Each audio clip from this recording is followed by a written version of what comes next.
10க்கும் மேற்பட்ட மண்டையோடுகளோடு மனித உடல் எச்சங்கள் இங்கே கண்டுபிடிக்கப்பட்டு கொண்டிருக்கின்றன.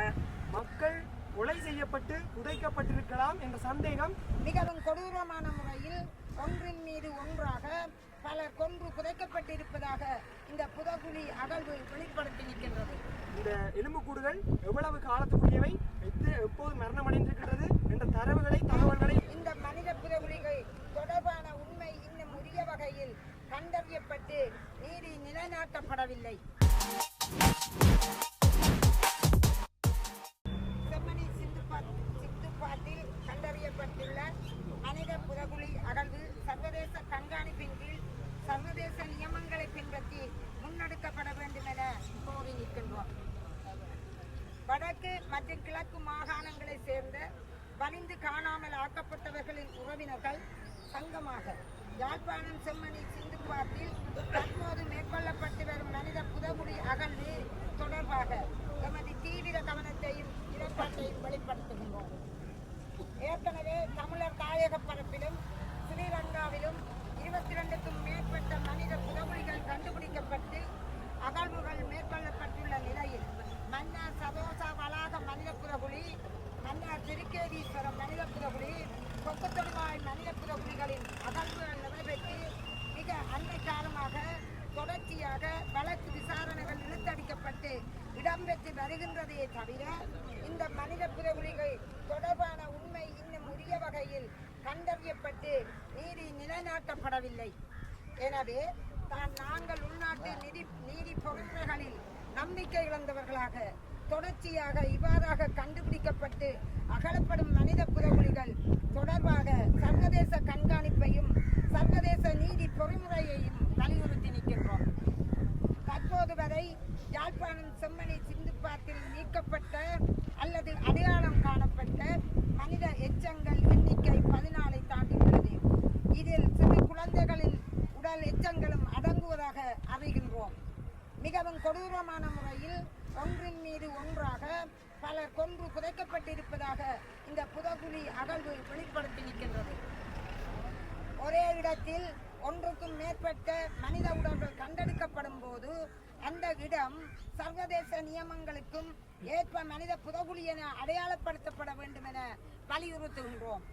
எனவே செம்மணி சிந்துப்பாத்தி இந்து மயான அகழ்விடத்தினை உடனடியாக ஒரு மனித புதகுழியாக பிரகடனம் செய்யுமாறும் அதன் அடிப்படையில் அகழ்வு பணிகளை மேற்படி மயான வளாகம் முழுவதிலும் அதனை சுற்றியுள்ள பகுதிகளிலும் விரிவுபடுத்துமாறும் நாங்கள் வலியுறுத்தி நிற்கின்றோம். மேலும் செம்மணி முழுவதும் போர் இடம்பெற்ற கடந்த காலங்களில் பலர் கொல்லப்பட்டு புதைக்கப்பட்டதாக கிரிசாந்தி குமாரசாமி என்ற பாடசாலை சிறுமியின் கொலை தொடர்பான நீதிமன்றங்களின் இடம்பெற்ற வழக்குகளில் மற்றும் காணாமல் ஆக்கப்பட்டோருக்கான ஆணைக்குழுக்களுக்கு அளிக்கப்பட்ட சாட்சியங்களில் குறிப்பிடப்பட்டுள்ளது. எனவே இந்த அகழ்வு நடவடிக்கை ஒரு தனிப்பட்ட சம்பவமாக அல்லாமல் பெரும் அளவிலான அட்டூழியங்கள் இடம்பெற்ற தரவுகளை வெளிக்கொண்டு வரும் முக்கியமான வழியாக காணப்பட வேண்டும். செம்மணியின் பல்வேறு பகுதிகளில் இவ்வாறு வெவ்வேறு மனித புதகுழிகள் இருக்கலாம் என நாம் நம்புகின்றோம். ஆகவே செம்மணி சிந்துப்பாட்டில் இடம்பெறும் அகழ்வு நடவடிக்கையை மனித புதகுழி விசாரணை என அதிகாரப்பூர்வமாக அங்கீகரிக்க கோரி நிற்கின்றோம். அகழ்வு பணிகளை சர்வதேச நிபுணர்கள் சர்வதேச சமூகத்தின் மேற்பார்வையுடன் சர்வதேச நியமங்களுக்கு ஏற்ப முன்னெடுக்குமாறு கோரி நிற்கின்றோம். மனித புதகுழி தொடர்பான அனைத்து ஆதாரங்களும் பாதுகாக்கப்பட்டு வெளிப்படை தன்மையோடு அகழ்வு நடவடிக்கை மேற்கொள்ளப்பட வேண்டும் என வேண்டி நிற்கின்றோம்.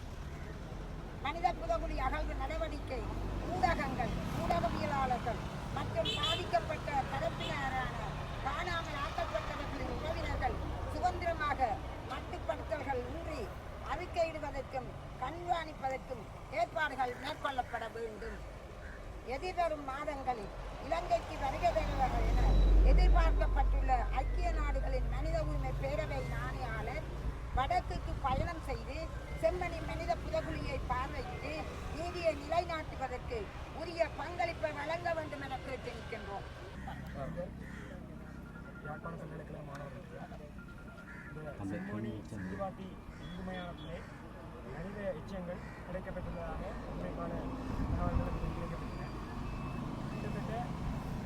எலும்புக்கூடுகள் மண்டையுடன் இந்த செம்மணி சிந்துவாத்தி மயானத்திலே கிடைக்கப்பட்டதாக அறியப்படுகிறது. இதை பொறுத்தவரை இந்த எலும்புக்கூடுகள் இந்த எச்சங்களை முறையாக இந்த அரசாங்கம் விசாரிக்குமா என்கிற கேள்வி எங்கள் மத்தியில் இருக்கின்றது. ஆகவே நாங்கள் உறவுகளாக இந்த மண்ணினுடைய உறவுகளாக நாங்கள் கோருவது சர்வதேசத்தினுடைய கண்காணிப்புடன் கூடிய சர்வதேச நியமனத்துடன் கூடிய ஒரு அகழாய்வு பணி இங்கு மேற்கொள்ளப்பட வேண்டும் என்பதுதான் எங்களுடைய கோரிக்கையாக இருக்கிறது. மிக முக்கியமாக இதில் கூடுதலான வெளிப்படைத்தன்மை அகழாய்வில் நடைபெறும் போது அனைவருக்கும் கட்டாயம் தெரிய வேண்டும் என்பது எங்களுடைய கோரிக்கையாக இருக்கிறது. மேற்கொண்டு எந்த ஒரு காரணத்துக்காகவும் நிதி இல்லை என்று கூறி இந்த அகழாய்வு பணியை நிறுத்தக்கூடாது, தொடர்ந்து முன்னெடுக்க வேண்டும் என்பதும் இந்த எங்களுடைய கோரிக்கையாக இருக்கின்றது. மிக முக்கியமாக சர்வதேசத்தினுடைய நியமங்களுக்கு உட்பட்டு சர்வதேச கண்காணிப்புடன் இந்த அகழாய்வு பணிகள் இடம்பெற வேண்டும். அப்போதுதான் இந்த அகழாய்வில் இந்த எலும்புக்கூடுகள் எவ்வளவு காலத்துக்குரியவை, எப்போது மரணமடைந்திருக்கிறது என்ற தகவல்களை நாங்கள் பெற்றுக்கொள்ளக்கூடியதாக இருக்கும். அதன் போதுதான் தெரியும் இந்த மண்ணில் இந்த புதைக்கப்பட்ட இந்த எலும்புக்கூடுகள் என்பது இந்த இந்துமயானத்தில் இருக்கும் என்பதற்கான காரணத்துக்காக வெறுமனே திசை திருப்பி இங்கே வெறுமனே இறந்தவர்களுடைய சடலங்களைத்தான் புதைத்திருக்கின்றார்கள் என்று திசை திருப்பக்கூடாது. ஆனால் இங்கே மக்கள் கொலை செய்யப்பட்டு புதைக்கப்பட்டிருக்கலாம் என்ற சந்தேகம் என்ற நிச்சயமான பார்வை எங்களுக்கு அதிகமாகவே இருக்கின்றது. அதனை தெளிவுபடுத்துவதற்காகவே நாங்கள் சர்வதேச கண்காணிப்புடன் கூடிய சர்வதேச நியமங்களுடன் கூடிய ஒரு அகழாய்வு பணியை நாங்கள் எதிர்பார்த்திருக்கிறோம். ஆகவே நிச்சயமாக இந்த அகழாய்வு பணியை சர்வதேச கண்காணிப்புடன் தான் முன்னெடுக்க வேண்டும் என்று தமிழ் சமூகமாக நாங்கள் வலியுறுத்தி நிற்கின்றோம். எந்த இடத்திலும் எந்த விட்டுக் கொடுப்புகளுடன் இந்த அகழாய்வு பணி இடைநிறுத்தப்படக்கூடாது என்பதை நாங்கள் பல்கலைக்கழக சமூகமாகவும் மற்றும் எங்கள் தமிழ் உறவுகளுடனும் சேர்ந்து இந்த இடத்தில் சொல்ல கடமைப்பட்டிருக்கிறோம். நன்றி.